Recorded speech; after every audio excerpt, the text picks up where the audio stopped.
How to send pictures as Snap on Snapchat. Hello everyone, this is Sabrina here to help you today. So without any further ado, let's get right into the video.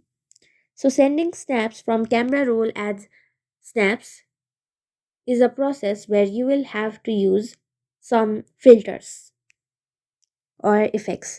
So there are filters available that are used for uploading pictures as snaps. So simply go to your search bar and then search for media uploader.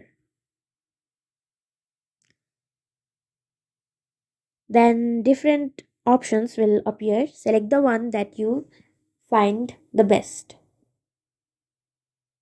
After that,